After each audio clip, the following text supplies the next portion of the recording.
मेरे भाइयों, आज का युवा दिन रात मेहनत कर रहा है।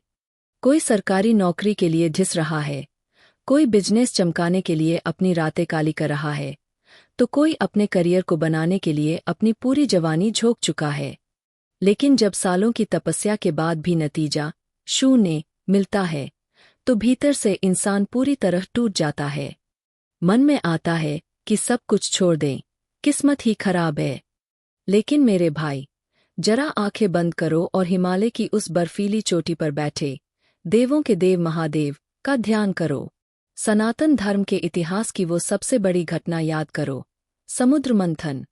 जब देवताओं और राक्षसों ने मिलकर अमृत की चाह में समुद्र को मथा था, तो सबसे पहले क्या निकला था? सबसे पहले अमृत नहीं, बल्कि साक्षात सृष्टि को राख कर देने वाला हलाहल विष निकला था। आज आपकी जिंदगी का जो संघर्ष है, जो असफलताएं और ताने हैं, वो कुछ और नहीं, बल्कि आपकी मेहनत के समुद्र से निकला हुआ वही हलाहल विष है। जब इस विष की जलन आपके मन को थका दे, तो शिव पुराण के इस परम कल्याणकारी और संहारक महामंत्र को अपनी रगों में दौड़ते हुए महसूस करो। कर्पूर गौरं करुणावतारं संसार सारं भुजगेंद्रहारं सदाव संतन हृदयारविंदे भवम भवानी सहित नमामि। इस महामंत्र का जो वैज्ञानिक और मानसिक अर्थ है, अगर आज के निराश युवा ने उसे समझ लिया, तो वह कभी जिंदगी में हार नहीं मानेगा। जो साक्षात करुणा के सागर है, उन्होंने सृष्टि को बचाने के लिए उस भयंकर विष को हंसते हंसते अपने कंठ में धारण कर लिया और नीलकंठ कहलाए। महादेव ने उस जहर को न तो पेट के अंदर जाने दिया और न ही बाहर थूका, बल्कि उसे अपने कंठ में रोक लिया।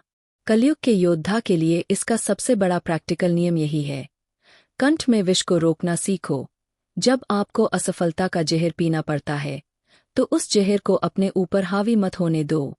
गुस्से में आकर किसी से मत लड़ो, नहीं डिप्रेशन में आकर बिस्तर पर लेटो। उस असफलता के जहर को अपनी ऊर्जा बना लो। महादेव की तरह शांत रहना सीखो, आपका विशुद्ध चक्र जागृत हो जाएगा। मेरे भाइयों, जब आप परिस्थितियों में शांत रहना सीख जाते हैं, तो कलयुग का यह मायाजाल आपको दूसरी तरफ से घेरने की कोशिश करता है। आपके दिमाग में एक भयंकर ओवरथिंकिंग और एंग्जाइटी पैदा होती है। अगर मैं कभी सफल नहीं हुआ तो क्या होगा? इस चक्रव्यूह को तोड़ने के लिए आपको महाकाल के वैराग्य के विज्ञान को समझना होगा। महादेव अपने शरीर पर चिता की भस्म मलते हैं, जो हमें याद दिलाती है कि यह पूरा संसार और आपका यह शरीर भी एक दिन जलकर राख हो जाएगा। जब आप इस परम सत्य को स्वीकार कर लेते हैं, तो आपके भीतर से असफल होने का डर हमेशा के लिए मर जाता है। जब भविष्य का डर और असफलता की एंग्जाइटी आपके फेफड़ों को भींचने लगे, तो शिव तांडव स्तोत्र के इस परम जागृत और प्रचंड महाखंड को अपनी चेतना में गूंजने दो। जटाटवीग्लज्जल प्रवाह पाह पावाहितिताह पाह पाहिताहिताहिताहिताहिताहिताहिता स्थले गलेव लंबे लंबिता भुजंग तुंगमालिकाम डमड्डमड्डमड्डमन्नाद्वनाड्डमर्व्यम चकार चंडतांडवन तनोतु नः शिव शिवम। इस महास्तोत्र की एक एक ध्वनि में वो तांत्रिक कंपन है, जो आपके दिमाग को रीवायर कर देता है। वैराग्य का असली मतलब यह नहीं है कि आप घर-बार छोड़कर जंगलों में भाग जाओ, बल्कि वैराग्य का असली मतलब है कि काम तो पूरी शिद्दत से करो, लेकिन उसके फल की चिंता से खुद को पूरी तरह आजाद कर लो। जब आप फल की चिंता छोड़ देते हैं, तो आपकी इच्छाशक्ति फौलाद बन जाती है। अब आप परिणाम के दबाव में आकर काम नहीं करते, बल्कि आप कर्म को ही अपनी पूजा बना लेते हैं। जो युवा अपनी ऊर्जा को इस तरह रूपांतरित करना सीख जाता है, उसके चेहरे पर एक सूर्य जैसा तेज और आंखों में शेर जैसा आत्मविश्वास आ जाता है। मेरे भाइयों, अब हम इस यात्रा के उस महाक्लाइमेक्स पर आ चुके हैं, जहां आपकी असफलताओं का दौर हमेशा हमेशा के लिए एक प्रचंड सफलता में बदलने वाला है। जब आप शांत रहकर विष को पचा लेते हैं, तब समय आता है महाकाल के सबसे भयानक रूप को जागृत करने का, यानी अपनी तीसरी आंख को खोलकर अपने कर्मों का महातांडव शुरू करने का। महादेव की तीसरी आंख आपके भीतर के अखंड फोकस का साक्षात प्रतीक है। जब यह आंख खुलती है, तो सामने खड़ी बड़ी से बड़ी मुसीबत और आलस्य जलकर राख हो जाते हैं। अपने भीतर इस संहारक तेज को स्थापित करने के लिए भगवान शिव के इस परम शक्तिशाली रुद्र महामंत्र को अपनी आत्मा में गूंजने दो। ओम नमः शिवाय शुभं शुभं कुरु कुरु शिवाय नमः ओम।